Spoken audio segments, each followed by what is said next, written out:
Italy.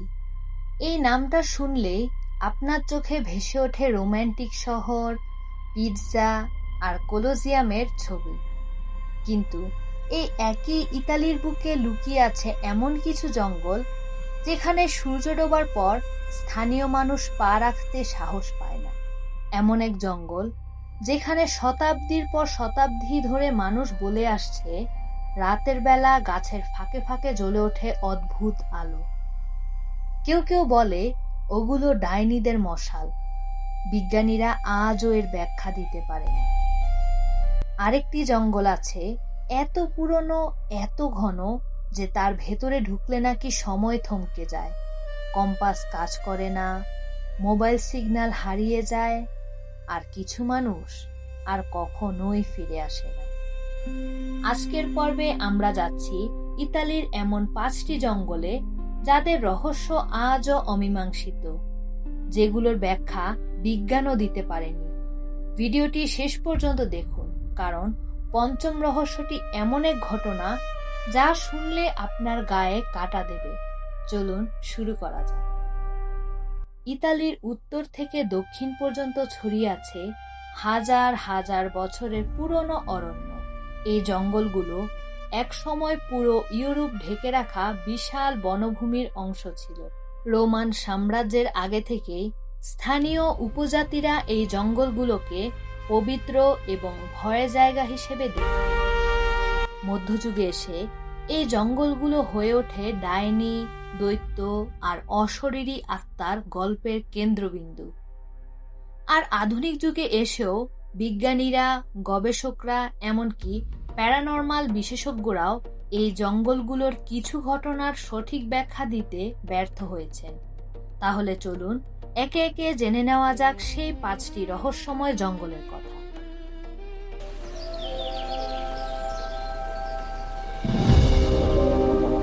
উত্তর ইতালির Veneto অঞ্চলে পাহাড়ের কোলে লুকিয়ে আছে এক বিশাল বনভূমি।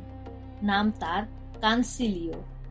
স্থানীয় ভাষায় একে ডাকা হয় বস্কো দেলে স্ট্রেগে, অর্থাৎ ডাইনিদের জঙ্গল। কথিত আছে শত শত বছর আগে থেকে এই জঙ্গলে প্রতি বৃহস্পতিবার রাতে ডাইনিরা এক জায়গায় জড়ো হতো। স্থানীয় কৃষকরা দাবি করত তারা দূর থেকে দেখেছে গাছের মাঝখানে গোল হয়ে জ্বলছে অসংখ্য মশাল, আর ভেসে আসছে অদ্ভুত সুরে গান গাওয়া আর চিৎকার। যদি কেউ কাছে যাওয়ার সাহস করত, পরদিন সকালে তাকে পাওয়া যেত জঙ্গলের মধ্যে দিশেহারা অবস্থায়, কিছুই মনে করতে পারে না। মজার ব্যাপার হলো এই জঙ্গলে সত্যি এমন কিছু গোলাকার ঘাসের মাঠ আছে যেখানে গাছ জন্মায় না। স্থানীয়রা এগুলোকে বলে ডাইনিদের নাচের মঞ্চ। উদ্ভিদ বিজ্ঞানীরা মাটি পরীক্ষা করেও এখনো নিশ্চিতভাবে বলতে পারেননি কেন এই নির্দিষ্ট বৃত্তাকার জায়গাগুলোতে বছরের পর বছর ধরে কোনো গাছ জন্মায় না। দ্বিতীয় বিশ্বযুদ্ধের সময় এই জঙ্গলে পক্ষপাতী যোদ্ধারা লুকিয়ে থাকত, আর সেই সময় থেকে শোনা যায় নতুন এক গল্প। রাতের বেলা জঙ্গলের গভীর থেকে ভেসে আসে অস্পষ্ট পদশব্দ আর ফিসফিসানি, যদিও আশেপাশে কেউ থাকে না। 2010 সালের দিকে একদল পর্যটক রাতে ক্যাম্পিং করতে গিয়ে এমন শব্দ রেকর্ড করেছিলেন বলে দাবি করেন, যা পরে বিশ্লেষণ করেও কোনো প্রাণী বা প্রাকৃতিক উৎসের সাথে মেলানো যায়নি। আজও কনসিলিওর গহীনে গেলে স্থানীয় গাইডরা সতর্ক করে দেন সন্ধ্যার পর একা না ঘুরতে।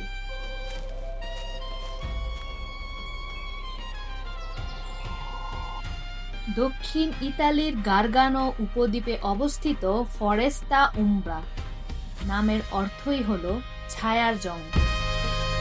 এটি ইউরোপের সবচেয়ে প্রাচীন অরণ্যগুলোর একটি, যা নাকি হাজার হাজার বছর ধরে মানুষের হাত পড়েনি এমন অবস্থায় টিকে আছে। এই জঙ্গলের সবচেয়ে অদ্ভুত ব্যাপার হলো তার নীরবতা। যারা এই জঙ্গলে গেছেন তারা বলেন গাছের ছাউনি এত ঘন যে দিনের বেলাতেও সূর্যের আলো মাটি পর্যন্ত পৌঁছায় না, আর পাখির ডাক পর্যন্ত অস্বাভাবিকভাবে কমে যায়। কিছু জায়গায় গিয়ে মানুষ হঠাৎ অনুভব করে সম্পূর্ণ নিস্তব্ধতা। কোনো বাতাসের শব্দ নেই, কোনো পোকামাকড়ের শব্দ নেই। স্থানীয়রা এই জায়গাগুলোকে বলে মৃত অঞ্চল। 1990-এর দশকে একদল জীববিজ্ঞানী গবেষণার জন্য এই জঙ্গলে প্রবেশ করেছিলেন। তাদের রিপোর্টে উল্লেখ আছে যে জঙ্গলের একটি নির্দিষ্ট অংশে তাদের কম্পাস অস্বাভাবিক আচরণ করতে শুরু করে, কাঁটা ঘুরতে থাকে, দিক নির্দেশ করতে ব্যর্থ হয়। এলাকাটিতে কোনো লোহার আকরিক বা চৌম্বকীয় শিলা না থাকা সত্ত্বেও এই ঘটনার কোনো সন্তোষজনক ব্যাখ্যা আজও পাওয়া যায়নি।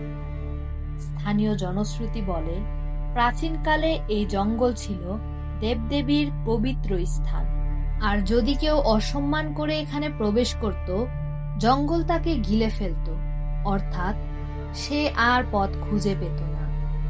আজও প্রতি বছর কিছু পর্যটক পথ হারিয়ে ফেলার ঘটনা ঘটে, যদিও জঙ্গলে সুনির্দিষ্ট ট্রেইল এবং সাইনবোর্ড রয়েছে।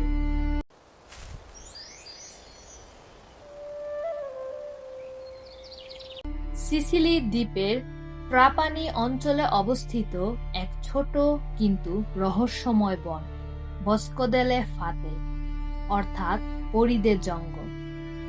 নাম শুনে মনে হতে পারে এটা নিছক রূপকথা, কিন্তু স্থানীয়দের কাছে এর গুরুত্ব একেবারেই আলাদা। শত বছর ধরে চলে আসা এক জনশ্রুতি অনুযায়ী এই জঙ্গলে বাস করত ছোট আকৃতির রহস্যময় সত্তা, যাদের স্থানীয়রা ডাকত দন্নে দি ফুয়োরি, অর্থাৎ বাইরের নারীরা। কথিত আছে তারা রাতের বেলা মানুষের সামনে আসত, পথ দেখানোর ভান করে গভীর জঙ্গলে নিয়ে যেত, আর তারপর হঠাৎ অদৃশ্য হয়ে যেত। 1950 এবং 60-এর দশকে স্থানীয় সংবাদপত্রে একাধিকবার প্রকাশিত হয়েছিল কৃষকদের বিচিত্র অভিজ্ঞতার কথা। রাতে জঙ্গলের ধারে গবাদি পশু চড়াতে গিয়ে তারা দেখতেন দূরে ছোট ছোট আলোর বিন্দু নাচছে, আর কাছে গেলেই সেগুলো মিলিয়ে যেত। বিজ্ঞানীরা এটাকে জলাভূমির গ্যাস বা উইল অব দ্য উইস্পস ঘটনা বলে ব্যাখ্যা করার চেষ্টা করেছে, কিন্তু এই নির্দিষ্ট এলাকায় প্রয়োজনীয় জলাভূমি বা পচনশীল জৈব পদার্থের অভাব থাকায় সেই ব্যাখ্যাও পুরোপুরি খাটে। আজ ওই স্থানীয় কিছু পরিবার তাদের ঘরের দরজায় ছোট বাটিতে দুধ বা রুটি রেখে দেয়, এই বিশ্বাসে যে এতে জঙ্গলের সেই রহস্যময় সত্তারা সন্তুষ্ট থাকবে এবং পরিবারের কোনো ক্ষতি হবে।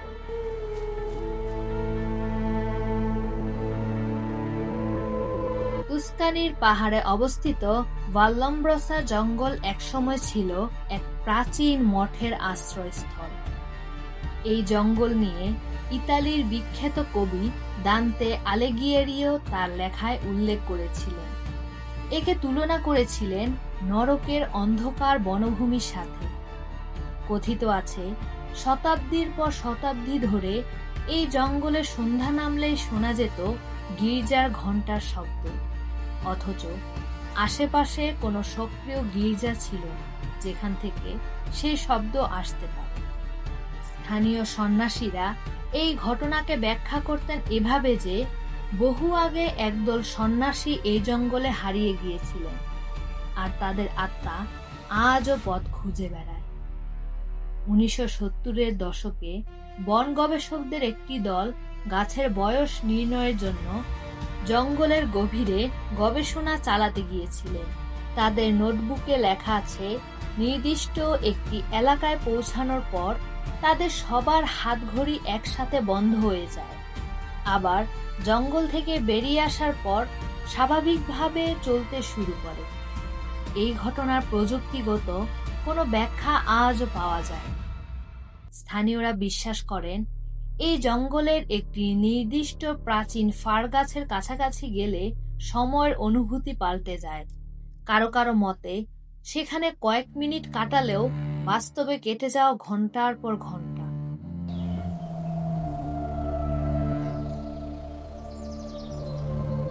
আর এবার আসি সেই রহস্যে, যেটার কথা শুরুতেই বলেছিলাম। তুস্কানি আর রোমাইনা সীমান্তে বিস্তৃত ফরেস্তে কাসেন্তিনেসি জাতীয় উদ্যান।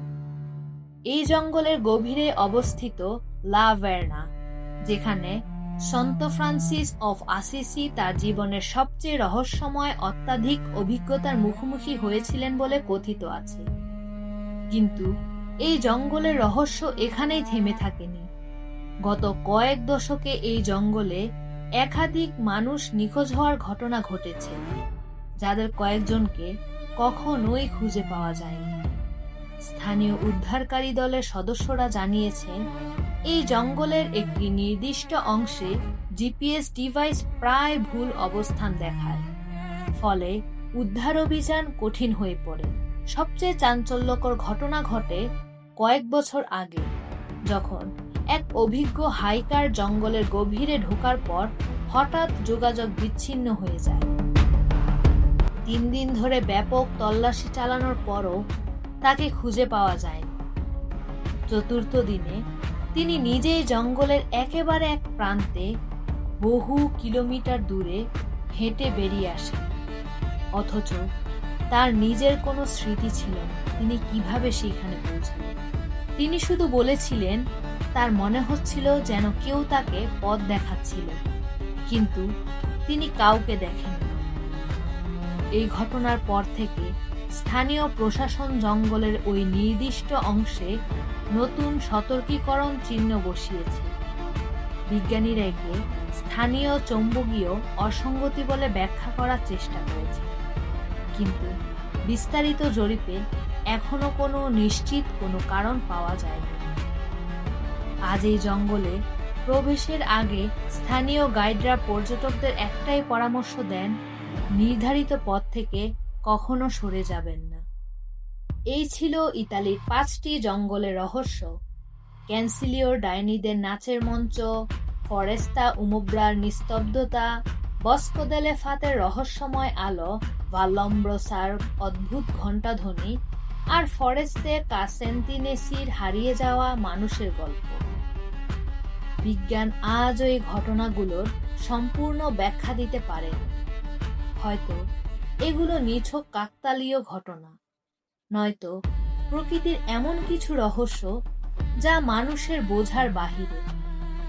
আপনার কি মনে হয়, এই জঙ্গলগুলোর রহস্যের পেছনে সত্যি কিছু আছে, নাকি এগুলো শুধুই লোককথা? নিচে কমেন্টে জানান আপনার মতামত। ভিডিওটি ভালো লাগলে লাইক করুন, চ্যানেলটি সাবস্ক্রাইব করে রাখুন আর নোটিফিকেশনের বেল আইকনে ক্লিক করে রাখুন, কারণ সামনেই আসছে আরও এমন রোমহর্ষক অজানা রহস্যের গল্প। আজকের মতো এখানেই শেষ করছি। দেখা হবে পরবর্তী কোনো রহস্যময় পর্বে নতুন কোনো রহস্য নিয়ে। সে পর্যন্ত আর প্রকৃতি বিলাসের সাথেই থাকুন, ভালো থাকুন, সুস্থ থাকুন। আল্লাহ হাফেজ।